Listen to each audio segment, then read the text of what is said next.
Depois de 5 dias em Lisboa, eu estava de malas prontas para subir no trem em direção ao meu próximo destino quando recebi a seguinte notificação no celular. Sua reserva de hospedagem em Porto acabou de ser cancelada. Eram 10h40 da manhã e meu trem para Porto partiria às 2 da tarde. Um dos meus maiores medos de viagem finalmente tinha acontecido. Eu não sabia onde iria dormir naquela noite. O plano anterior era acordar cedo, pegar um trem para Cascais e passar a manhã conhecendo ali a região litorânea. Tinham me falado que era tranquilo e que uma manhã era suficiente para conhecer o local, mas esses planos foram por água abaixo quando eu tive que procurar uma hospedagem nova em cima da hora. E o resultado foi que eu passei a manhã vasculhando o site do Booking, transferindo dinheiro para fazer a reserva do hotel e deixando tudo organizado para a viagem continuar em paz. E eu preciso dizer que o suporte do Booking foi super eficiente, eles até deram um bônus em dinheiro pra gente para conseguir fazer a reserva com mais facilidade. E aí esse foi o tempo de organizar tudo isso, fazer o check-out do hotel, almoçar e ir para a estação de trem. Essa ia ser a minha primeira viagem de trem mesmo pela Europa, mas não sem antes ter outro BO. Eu já tinha olhado antes e eu vi que já tinha vários horários de trem, então eu não me preocupei muito com isso, eu pensei que ia ser muito tranquilo. Só que eu esqueci que Lisboa é uma das cidades mais visitadas do mundo, então é claro que a demanda ia ser alta. E aí acabou que o trem que a gente ia pegar das 2 da tarde já estava lotado e a gente só conseguiu embarcar no das 4 horas. De toda forma, a viagem foi super tranquila, são mais ou menos 3 horas de viagem e aí de noite a gente já estava em Porto. E no final das contas, o novo Airbnb que a gente conseguiu era um pouco mais afastado do centro, mas nada também que ia atrapalhar demais o nosso passeio. Porto é a segunda maior cidade de Portugal e é famosa pela sua história e arquitetura. Ela fica às margens do Rio Douro e também é conhecida pelo seu vinho do Porto e pelas suas ruas muito bonitas. Nesse primeiro dia, a ideia era conhecer um pouco mais do centro e aproveitar que todos os pontos turísticos ficavam ali na proximidade. Mas assim que a gente acordou, a gente percebeu que tinha alguma coisa esquisita. Por causa dos incêndios, a cidade estava coberta de fumaça. E aí o resultado foi que tanto os vídeos quanto as fotos ficaram esse tom de sépia meio amarelado. E não tem edição nenhuma, realmente estava assim a cidade, ela estava toda amarela, coberta de fumaça, estava muito estranho. E estava bem longe da beleza natural que eu tinha visto nas fotos antes, quando eu estava pesquisando, né? Mas paciência, o jeito foi ir conhecer mesmo assim. Eu comecei meu roteiro passando pela Estação São Bento, conhecendo ali a Praça da Liberdade, a Avenida dos Aliados, e depois fui para a Torre e para a Igreja dos Clérigos ver ali por fora.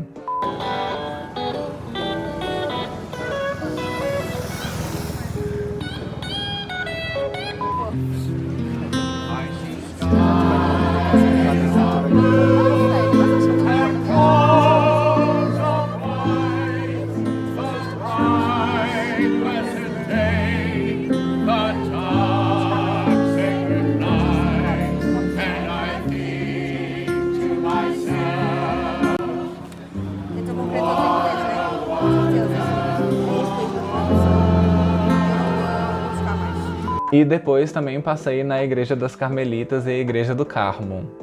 Aqui são duas igrejas, uma do lado da outra, né? Tem essa igreja aqui e essa outra. Só que aqui em Porto não tem uma lei, parece que proíbe construir igrejas uma do lado da outra. Então o que eles fizeram? Eles construíram uma mini casa, que é essa área aqui, para poder construir outra igreja. Se chama Casa Escondida também, virou uma das atrações aqui. Tem várias coisas ali bem no centro de Porto e você consegue ir visitando o que te interessar, e tudo a pé. No almoço, eu aproveitei para comer um prato típico da cidade, que é a francesinha do Porto. É um sanduíche de pão de forma recheado com carne, linguiça, essas coisas assim, coberto com um molho de tomate feito de cerveja e especiarias e com um queijo por cima.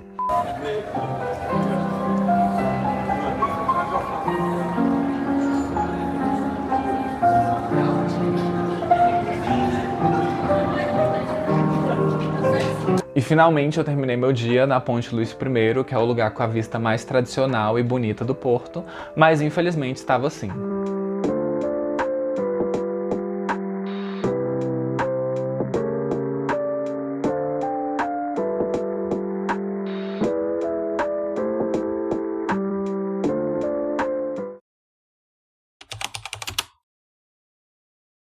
O dia seguinte começou do exato ponto onde eu tinha parado, a Ponte Luís I, mas dessa vez sem a fumaça e com essa vista de tirar o fôlego.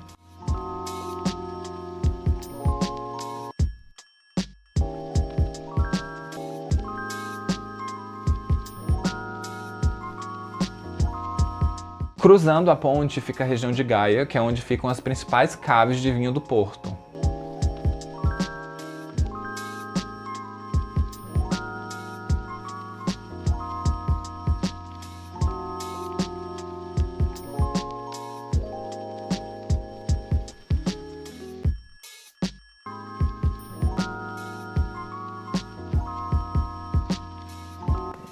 Olha, aqui tem várias descidas, desde a parte alta até chegar nas caves.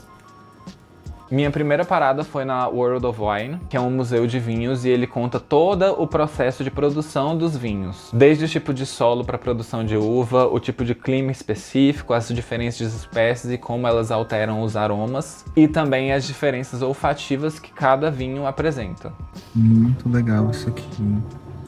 É um conjunto de aromas, e aí você sente o aroma e depois ele revela qual é o aroma nessa plaquinha aqui para você já ir melhorando, né, o reconhecimento. Lá também teve uma degustação que a gente pôde fazer. Because there's so much surface of liquid. Small barrel, smaller surface, a lot of oxygenation, so it loses a lot of color. E depois da degustação eu fui conhecer uma cave tradicional de vinho do Porto, a Taylor's. Ela existe desde 1692 e a visita interna não foi muito impressionante, até porque eu já tinha conhecido outras vinícolas, tanto aqui no Brasil quanto no Chile, e porque todas as informações que ela trouxe eu já tinha visto também no museu do World of Wine. Eu tô aqui na degustação do vinho Taylor's, que é essa marca aqui. É o vinho do Porto, só que é muito, muito, muito doce. Pensa em todo tipo de vinho, por exemplo, suave que você já tomou e bota mais açúcar ainda. O vinho ele é grosso, ele é espesso de açúcar, eu acho, né? Provavelmente do xarope de açúcar, que ele é forte também.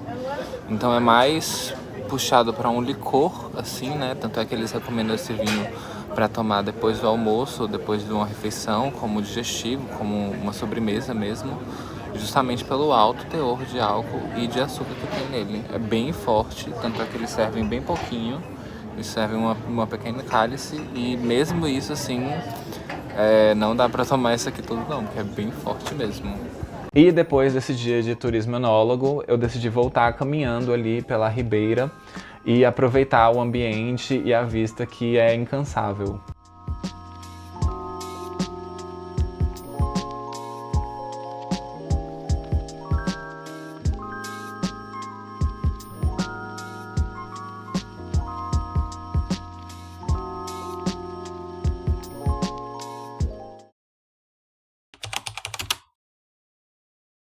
Como eu já falei, Porto é o tipo de cidade que se conhece por inteiro em 2 dias. Nesse terceiro dia tava chovendo, então acabou que a gente passou a manhã no hotel, e no período da tarde a gente aproveitou que abriu um pouco de sol para conhecer a região de Matosinhos.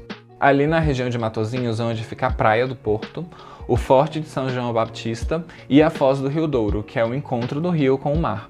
O forte é uma construção histórica do século XVII e foi erguido como parte do sistema de defesa da cidade, em resposta a ameaças de ataques, especialmente durante a Guerra da Restauração, quando Portugal lutava pela sua independência da Espanha. Ele apresenta uma arquitetura militar típica da época, com muros robustos e uma planta que permite uma boa visibilidade da área ao redor. De lá dá para ir caminhando até a Foz do Rio Douro, que é onde o rio encontra com o Oceano Atlântico.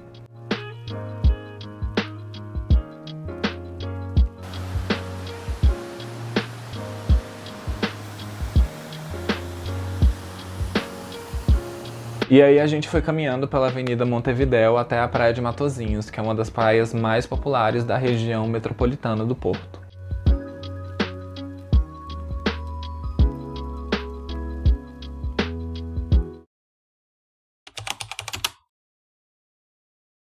A 56 quilômetros de distância do porto, Braga é conhecida como a Roma portuguesa, devido à sua rica herança religiosa e histórica. Com igrejas e santuários impressionantes, como o famoso Bom Jesus do Monte, a cidade atrai visitantes em busca de cultura e espiritualidade.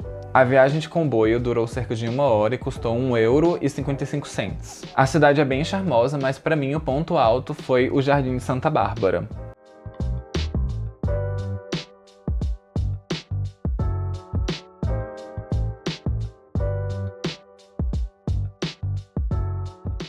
Mas a Avenida Central também impressiona bastante, tanto pela limpeza como pela organização. As ruas são bem amplas e é tudo muito bonitinho. E aí, infelizmente, o cansaço começou a bater e aí faltou coragem pra gente conhecer o Santuário de Bom Jesus do Monte, que fica um pouco mais isolado do resto dos pontos turísticos ali do centro.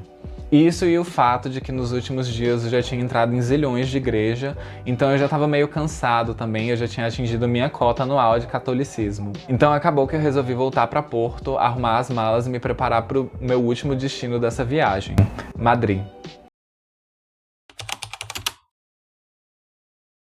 Para chegar a Madrid, eu precisaria pegar um voo que saía às 7 horas da manhã pela Ryanair. E como era uma viagem internacional, eu tinha que chegar bem mais cedo no aeroporto, pelo menos umas 2 horas antes. Mas essa história fica pro próximo episódio. Tchau, tchau!